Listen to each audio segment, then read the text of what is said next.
수르 광야로 들어가서 거기서 살 길을 걸었으나 물을 얻지 못하고 나라 이르렀더니 그곳 물이 써서 마시지 못하겠으므로 그 이름을 마라라 하였더라. 백성이 모세에게 원망하여 이르되 우리가 무엇을 마실까 하매 모세가 여호와께 부르짖었더니 여호와께서 거기 큰 잔을 가져주시니 그 가운데 잠짐이 물이 달게 되었더라. 거기서 여호와께서 그들을 위하여 국도와 유대를 정하시고 그들을 시험하시세. 이르시되 너희가 너희 하나님 나 여호와의 말을 들어 순종하고 내가 보기에 의를 행하며 내 계명에 귀를 기울이며 내 모든 규례를 지키면 내가 애굽 사람에게 내린 모든 질병 중 하나도 너희에게 내리지 아니하리니 나는 너희를 치료하는 하나 여호와이니라. 나는 너희를 치료하는 여호와이니라. 아멘. 또 준원 씨 컴퓨터를 제 쪽으로 화면을 제 쪽으로 돌려주세요. 할렐루야. 아멘. 제목을 다시 한번 읽어봅시다. 제목 치료하시는 하나님. 다시 크게 치료하시는 하나님. 오늘 치료하시는 하나님을 찬양드립니다. 할렐루야. 오늘 말씀을 통해서 치유의 역사가 있기를 주님의 이름으로 축원드립니다. 할렐루야. 연합 집회가 있었죠. 웨슬리 연합 집회 때 다시 뛰자 리스타트라는 제목으로 서기론 목사님께서 오셔서 은혜롭게 말씀을 전했습니다. 다시 시작하자. 거기에는 치료하시는 하나님이 있었던 것 같아요. 그래서 웨슬리 연합 집회 때 많은 치유의 역사가 일어났고 많은 성도들이 쓰러지고 병고침을 받고 하는 이적들이 일어난 줄로 믿습니다. 다시 시작하자라는 리스타트의 설교를 말씀을 들으면서 저는 다시 시작하기 위해서 다시 일어나기 위해서 먼저 하나님께서 우리를 치료해 주시는구나 라는 생각이 들었습니다. 오늘 또 마침 출애굽기에서 애굽에 나와서 홍해 길을 건너가 마지막 이제 세상에 애굽의 두려움에서 벗어난 이스라엘 백성들 이제 수르 광야에 들어서서 이제 이집트와 세상과는 영영이 안녕하고 새롭게 시작하는 이들에게 첫 번째 일어났던 사건이 바로 치료하시는 하나님이다라는 선포였던 거예요. 이스라엘 백성이 새로 시작하는 이 길, 그리고 세상에 나와서 하나님의 길에 가고자 하는 우리들, 이제 가나안 땅, 천국으로 가기 위한 우리의 여정의 첫 시작이 어떻게 보면 하나님께서 우리를 치료하시는 하나님이다 라고 선포하고 계시는 거예요. 홍해를 건넜던 그들에게 두려움이 있었고 과거의 습관에 젖어 있어서 다시 그 두려움 때문에 애굽으로 돌아가서 그냥 종노릇한 것이 낫겠다라고 했던 이스라엘에게 미래에 대한 두려움으로 벌벌 떨었던 우리들에게 하나님께서는 새로운 언약을 보여주셨고 홍해가 갈라지는 언약을 통해서 우리에게 미래에 대한 신실하신 말씀을 선포하고 계시는 겁니다. 주의 손으로 직접 우리를 세우셨다라고 약속해 주셨고, 그리고 이제 과거의 두려움, 과거의 죄악에서, 과거의 습관에서 이제 다시 시작하는 미래의 길로의 새로운 출발을 홍해의 갈라짐을 통해 우리는 보여주신 것을 지난 시간 때 깨달아 알았어요. 여러분은 진정으로 하나님께서 만드신 하나님의 형상대로 만드신 하나님의 손으로 세우신 성전이시기를 믿으시길 바랍니다. 이것을 믿었을 때 이제 내가 죄악된 우리가 다시 시작할 수 있는 새로운 희망과 새로운 소망이 우리의 앞길에 열려져 있는 줄로 믿습니다. 여러분 만약에 과거의 두려움, 과거의 죄악의 과거의 습관에 얽매여서 미래로 나가지 못하는 여러분이 되시면 안 될 줄로 믿습니다. 저도 그럴 때가 많이 있어요. 과거의 습관이나 과거의 생각 때문에 미래를 보지 못하고 편견을 가질 때가 너무나도 많이 있지요. 제가 라디오에서 이런 이야기를 들었습니다. 유튜브를 잘 하면서 유튜브를 통해서 세상에 많은 것을 알리는 한 사람이 인터뷰를 하는데, 앞으로의 시대는 이제 네이버나 이런 어떤 구글에서 검색하는 시대가 아니라 이제는 유튜브를 통해서 영상을 통해서 지식을 습득하고 정보를 습득하는 세대가 될 것이라는 거예요.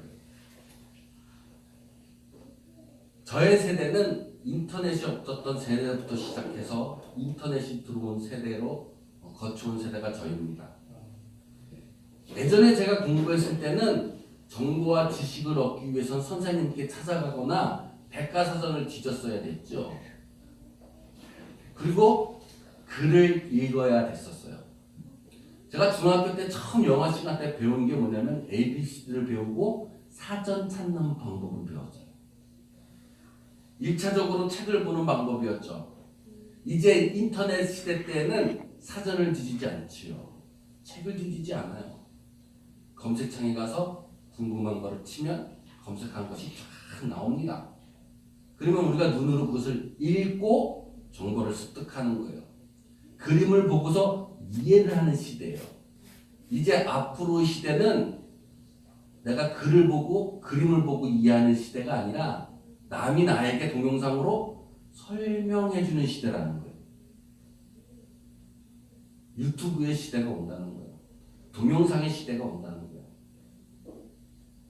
근데 저는 과거의 습관에 젖어가지고 우리 유나한테 유튜브를 보게 하죠. 야, 눈 나빠져. 유튜브 보면 바보 돼. 마치 제가 어렸을 때에 컴퓨터가 처음 나왔을 때랑 똑같은 거예요. 제가 중학교 1학년 때 컴퓨터가 나와서 컴퓨터 학원이 생기기 시작했어요. 그때 4비트, 8비트 할 때였어요. 엄청나게 느린 컴퓨터였죠. 그때 처음 컴퓨터가 우리나라에 와서 학원이 생겼는데, 그때 제가 컴퓨터가 크게 배우고 싶었던 거예요. 그래서 부모님한테 가서, 기억나실지 모르겠지만 저 컴퓨터 학원 다닐래요? 중학교 1학년 때 그랬어요. 그랬더니 우리 아버지가 하시는 말씀이 뭐였냐면, 야, 컴퓨터 너 게임하려고, 그때는 컴퓨터 게임이라는 것이 유행이기 때문에 컴퓨터 게임하려고 그러냐? 야, 안경 쓴 사람이 컴퓨터 화면 보면 더 눈 나빠져. 못하러 그거를 하니? 저 공부하려고 해요. 영어 좀 공부하고 싶어서 그걸로 하려고 해요. 야, 그걸로 무슨 영어 공부가 돼. 몰랐던 시대였죠. 근데 지금은 컴퓨터가 없으면 안 되는 시대예요. 저도 그런 편견과 과거의 습관에 젖어 있는 것 같아요. 내 습관에는 동영상이나 유튜브가 아이들에게는 공부가 되는 것이 아니었고, 그저 눈 나빠지는 것이었고, 그저 게임하는 생각을 갖고 있었지만, 앞으로의 시대는 동영상 시대가 온다는 거예요. 이처럼 우리의 과거의 습관이나 과거의 편견 때문에 미래를 보지 못하고 하나님의 말씀을 보지 못할 때가 너무나도 많이 있다는 겁니다. 여러분은 어떻습니까?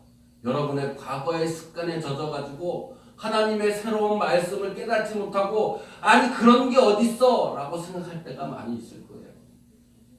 제가 옛날에 늘 얘기했던 것처럼 우리가 가지고 있는 핸드폰을 조선시대 사람들에게 가져가면 뭐라고 그러겠어요? 그들은 핸드폰을 경험하지 못했고 과거의 습관에 쌓여 있어서 저 천리밭에 백리밭에 있는 사람과 영상통화를 할 수 있고 영상으로 이야기할 수 있어. 야, 세상에 그런 게 어딨어. 과거의 습관에 빠져 있어서 하나님의 말씀을 보지 못하는 아둔한 사람이 되어서는 안 될 겁니다.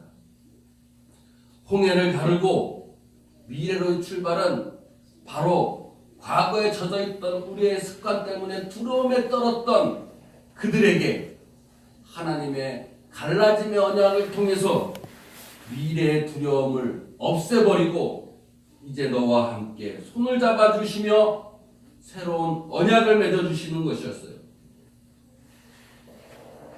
이 기적을 경험한 이스라엘 백성들은 사흘 길을 갑니다. 그리고서는 마라는 곳에 도착하게 되지요.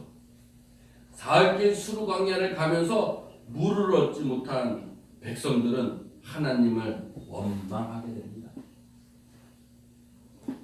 타는 갈증, 목마름 때문에 여기서 죽겠구나라는 생각을 또 한 번 갖는 거예요.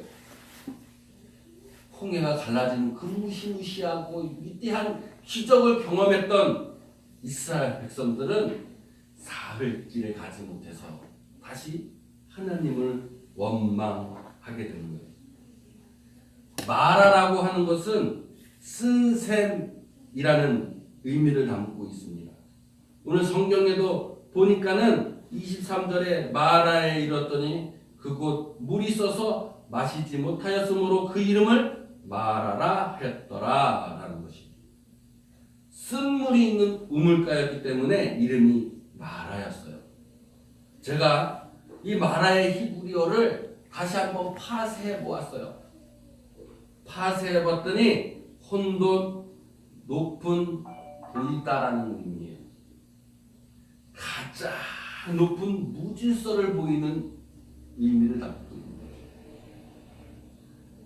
우리가 하나님의 언약을 붙잡고 사흘 길을 광야에 걸어가게 되면 아마 무질서하고 가장 높은 혼돈에 빠질지도 모릅니다. 하나님의 언약을 믿고 이제 미래에 대한 두려움을 없애고 세상에 나갔더니 사흘도 못 가서 과거의 습관에 다시 빠져들어서 하나님과 생각과 내 생각에 너무 혼돈해지고 무질서해지는 경험들을 아마 느낄 거예요. 그러다면 우리가 무엇을 하게 돼요? 원망하게 되는 거예요. 하나님 말씀은 이거였는데, 하나님이 주신 언약은 이거였는데 내 과거에, 내 습관에, 내 지식으로는 도저히 이해할 수 없고 불가능한 일이라는 거예요. 그러니 혼돈에 빠지게 되고 세상으로 다시 돌아가고 싶은 마음 때문에 원망하게 되는 것이죠. 그것이 우리의 타는 갈증, 목마름 때문에 그렇다는 거예요. 우리의 세상 살면서 타는 갈증과 목마름은 무엇일까요? 그것은 우리의 욕망일 것이고 우리의 욕심일 것이에요. 그러나 하나님께서는 우리에게 그 광야 길과 그 우물 안에서 한 나무를 보이시며 그 한 나무를 우물 속으로 던지라고 얘기하십니다.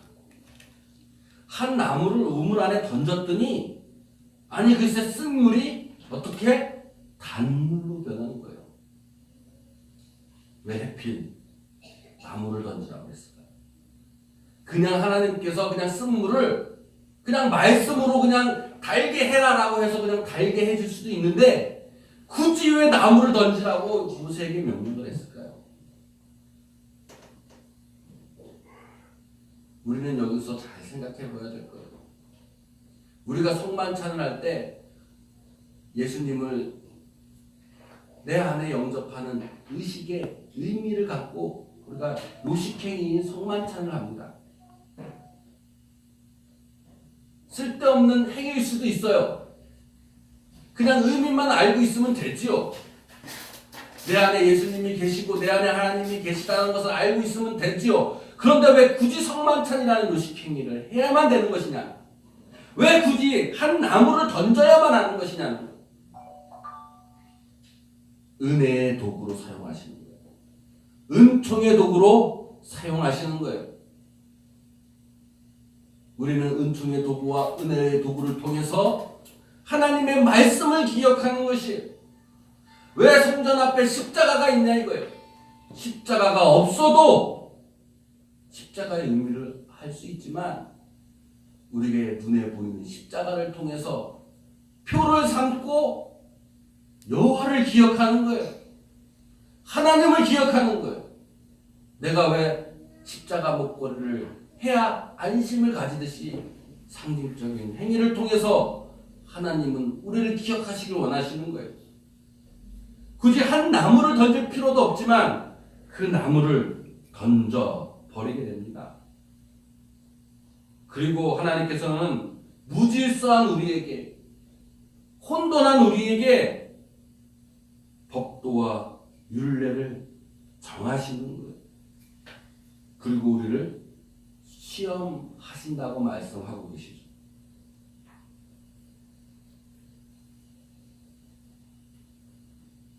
이 나무, 우리를 시험하시는 것, 내가 그 쓴물에 나무를 던져버리는 이 나무는 히브리어로 엣지라고 하는데 이 엣지의 파생어가 바로 지식, 경험, 욕망이라는 거예요. 한 나무를 던지는 요시키는 또한 나의 욕망과 나의 지식과 나의 과거의 경험을 던져버리는 것이죠. 그리고 나무는 죄인된 성도를 의미하기도 합니다. 이스라엘 백성들이나 사막에 있는 백성들은 사형식을 이 나무에다 걸었어요. 그래서 나무 기둥이라고 이야기도 하죠. 심지어 십자가가 원래 나무 기둥이다라고 이야기하는 사람들도 있어요. 처형식을 할 때는 항상 죄인을 나무에 매답니다. 나무를 던지는 것은 곧 죄인된 우리를 내던지는 것이에요. 죄인된 우리는 곧 우리의 지식과 경험이며 우리의 욕망인 것이죠. 이것을 내던져버렸을 때 주님께서 우리를 붙잡아 주신다는 것이었어요. 근데 우리는 여기서 한번 생각을 해볼 필요가 있어요. 뭐냐면 하나님께서 우리를 치료하시는 하나님이다 라고 이야기하시는 이 구절에서 대체 왜 치료하는 하나님이 느닷없이 여기서 나왔을까라는 것이에요. 많은 백성들이 병들고 전염병에 아프고 혹시 전쟁이 나서 상처당했을 때 하나님께서 고쳐주시고 싸매주시고 그 질병을 나아주시고 병을 낫게 하시는 하나님이라고 이야기하면서 나는 치료의 하나님이다 라고 이야기하시면 이해가 가는데 이 마라의 쓴물에서는 전혀 백성들이 어떻게 질병에 시달리지 않았어요. 몸에 상처가 난 것이 아니었어요. 그저 갈망한 거였어요. 물을. 그런데 하나님께서는 치료의 하나님이라고 선포하시는 거예요. 여기서 우리는 의심을 품어야 돼요. 치료의 하나님이 대체 무엇인가? 그런데 우리는 치료의 하나님이라고 해가지고 그저 이 세상 사람들은 내 병을 낫게 해주고 내 육신에 안위를 갖게 해주는 치료의 하나님이라만 생각하지만 오늘 출애굽기 15장에 나와 있는 치료의 하나님의 의미는 육신의 병의 치료의 하나님의 의미보다 더 깊은 하나님의 말씀이 담겨져 있는 거예요.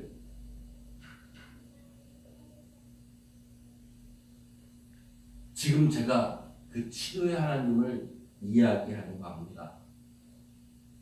이스라엘 백성들이 마라에서 쓴물을 먹어 이제는 죽겠다고 이야기했었을 때 하나님께서는 한 나무를 택하여서 던지라 하시고 그리고 그 던져진 우물가에서 이제 쓰고 쓴 물이 아니라 혼돈의 물이 아니라 복잡했던 내 생각들이 아니라 이제 달콤한 하나님의 말씀의 물이 흘러나오는 것이었죠. 그리고는 하나님께서 법도와 율법을 정하시고 우리를 시험하시겠다고 이야기하시면서 26절에 말하기를 너희가 너희 하나님 나 여호와 말을 들어 순종하고 귀를 기울여 내 모든 규례를 지키면 애굽에 내린 질병 하나라도 너에게 내리지 아니하고 나는 너를 치료하는 여호와다라고 말씀하십니다.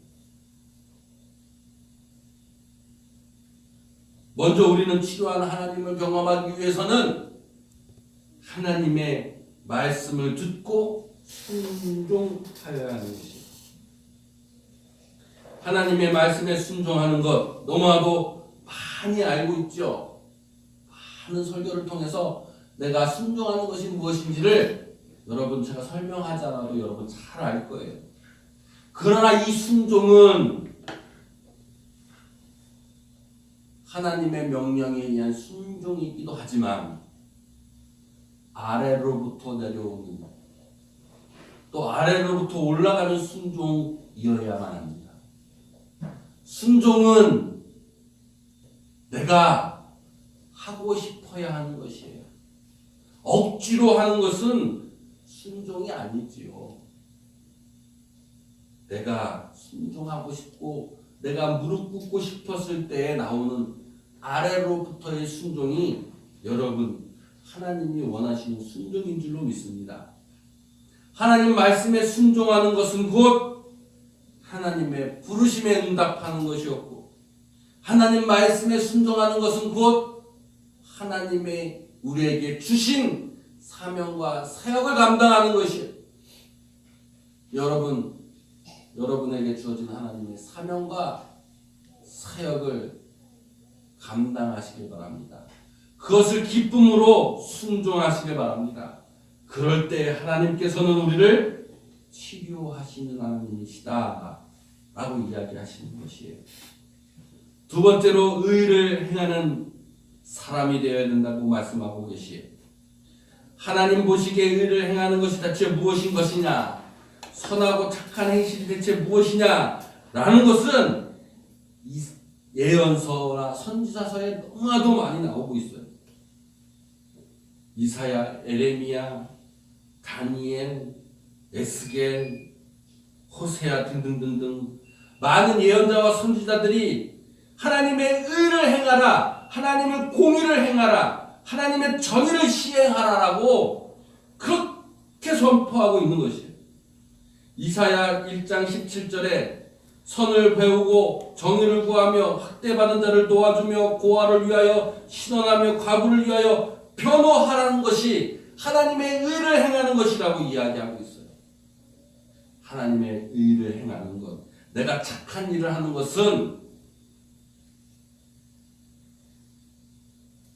학대받은 자, 가난한 자, 고아와 과부를 변호하는 것이에요.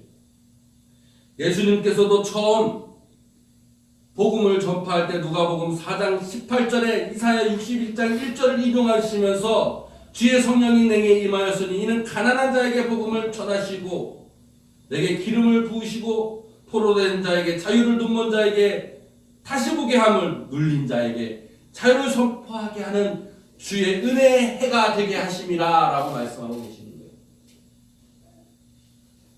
하나님의 의를 행하는 것은 가난한 자를 돌보는 것이고 억눌린 자에게 자유함을 주는 것이고 고아와 과부를 위하여 변호하는 것입니다.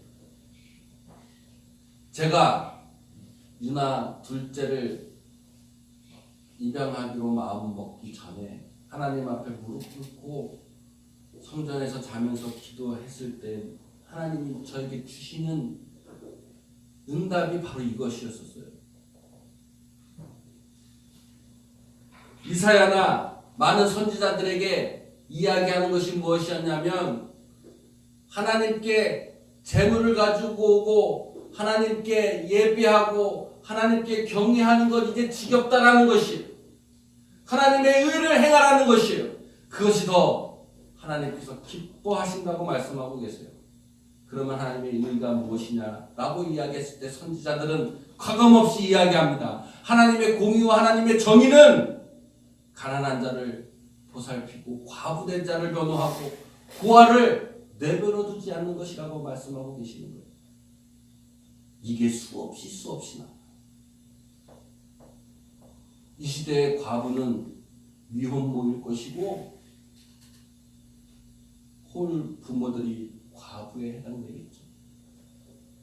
이 시대의 고아는 입양된 아이일 수도 있고 시설에 있는 아이일 수도 있어요.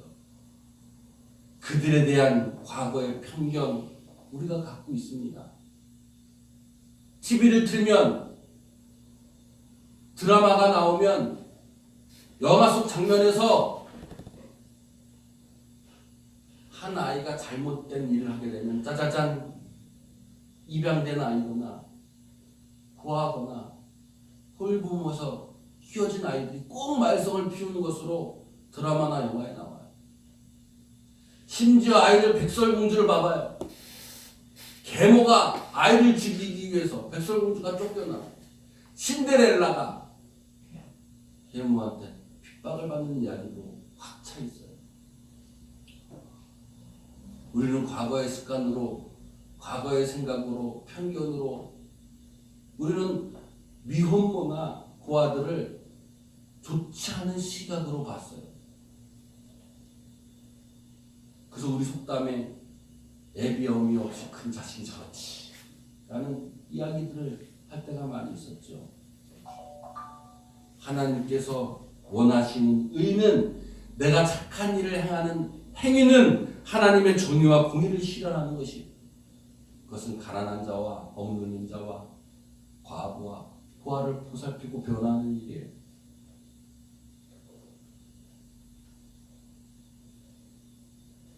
세 번째로 치료하시는 하나님은 귀를 기울이라고 말씀하고 계신 간절함을 우리에게 요구하고 계세요.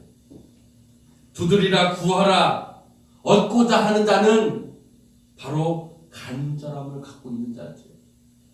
그런데 이 시대에 우리는 하나님의 말씀에 귀 기울이지 않는, 하나님 말씀 같은 거는 필요 없는 간절함이 없어요. 여러분, 이 마지막 말세의 시대 때 하나님의 말씀에 목마르고 하나님의 말씀에 간절함을 얻으시길 바랍니다. 하나님의 말씀에 간절한 자는 하나님께서 구하여 주시고 얻고자 하는 자에게는 능력을 부어주신다고 말씀하셨습니다. 간절한 자에게 하나님이 치료해 주시는 하나님으로 나타나시다고 오늘 말씀하고 계시는 거예요. 여러분, 간절한 자가 되시길 바랍니다. 우리 마음속에 간절한 마음으로 찬양하길 원해요. 그러나 우리는 간절한 마음으로 찬양하지도 않고 기도하지도 않고 간절한 마음으로 예배당에 나오지도 않습니다.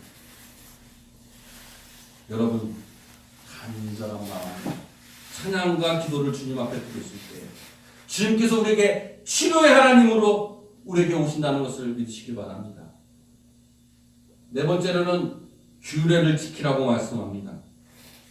하나님의 말씀에는 율법과 규례를 이야기하는데 율법은 십계명과 같은 계명이요, 규례는 절기와 안식일을 지키는 예배의 자리인 것이에요. 하나님께서는 우리에게 헌신과 예물과 규례와 안식일을 지킬 것을 명령하고 계세요. 규례를 지키는 것은 하나님을 경배하는 것이에요. 예배를 회복하는 것이에요. 그러나 우리는 예배를 너무 등한시합니다. 하나님께 드리는 헌신과 기류와 예물을 등한시하고 있어요. 하나님의 절기를 무시하고 있습니다. 하나님의 거룩한 안식일을 우리는 귀찮아하고 있어요. 하나님께서는 규례를 지키라 합니다. 모든 규례를 주님 앞에 지키라고 명령하고 계세요. 예배를 회복하는 것, 예배 안에서 하나님께 헌신과 예물을 드리는 것이 바로 하나님이 원하시는 규례를 지키는 것이에요.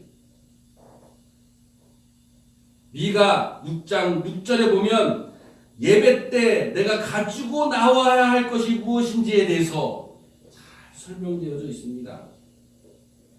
미가 6장 6절에 내가 가지고 하나님 앞에 나아가며 높으신 하나님을 어떻게 해야 경배해야 하는 것입니까? 라고 이야기했었을 때 미가 6장 하나님께서 말씀하시기를 번제도 아니요, 화목제도 아니요, 그런 육적인 재물도 아니요 너의 마음도 아니라고 얘기했어요.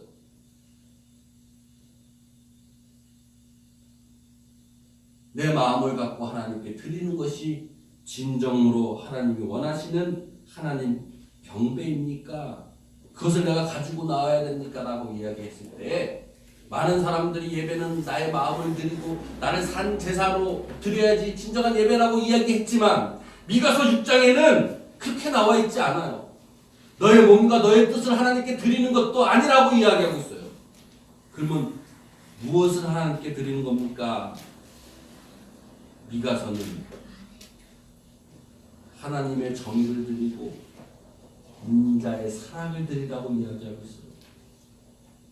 예수님이 이야기하셨듯이 하나님이 원하는 경배는 너희가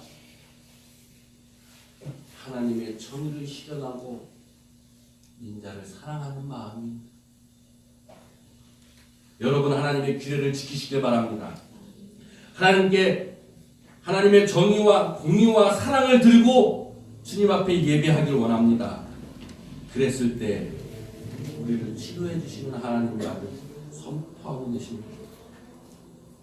이제 치료하는 하나님이 어떤 것인지를 제가 마지막으로 말씀드리고 마치려고 합니다. 치료는 히브리어로 라파입니다. 많이 들어보셨죠? 라파 하나님, 라파 하나님. 라파 여호와, 라파 여호와. 여호와 라파, 여호와 라파. 많이 들어봤어요.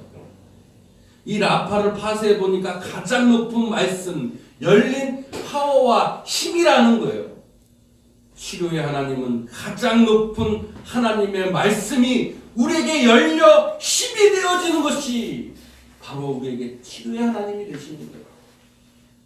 우리가 몸이 아프거나 영이 아프거나 혼이 다 아플 때 하나님의 말씀으로 열려 그 힘으로 치료받기를 원합니다. 여러분 세상에 아픔과 괴로움이 있습니까? 여러분 세상에 상처받고 쓰러지고 넘어지고 있습니까? 질병으로 시달립니까? 치료의 하나님은, 치료하시는 역사의 하나님은 가장 높으신 하나님의 말씀을 통해서 우리에게 열려주시고 우리의 삶의 힘으로 회복시켜 주신 것을 믿었을 때 우리의 치유의 역사가 일어날 줄로 믿습니다. 세상에 괴로움과 아픔이 없어질 줄로 믿습니다. 그랬을 때 행복이 우리에게 찾아올 줄로 믿습니다. 그러기 위해서 우리 네 가지를 합시다. 첫 번째, 하나님께 순종합시다. 두 번째, 하나님께 올바른 의의를 행합시다. 세 번째, 간절함으로 주님께 찬양하고 기도합시다. 네 번째, 모든 규례를 하나님께 드립시다. 하나님께 영광의 경배를 드리시길 원합니다. 그렇게 될 때 하나님께서 우리에게 치료의 하나님이 되실 겁니다.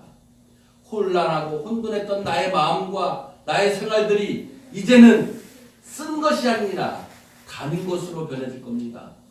한 나무를 버림으로 인해서 나의 욕망과 나의 지난날의 습관과 나의 지식과 나의 경험을 버려버리고 가장 높으신 하나님의 말씀을 받아들였을 때 열린 힘으로 우리를 치료해 주실 것을 믿습니다.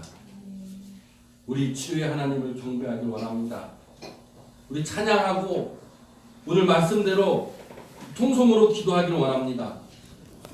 우리가 이렇게 하나님 앞에 간절한 마음으로 찬양 들고 기도할 때 우리의 삶이 치료의 하나님으로 함께해 주실 줄 믿습니다.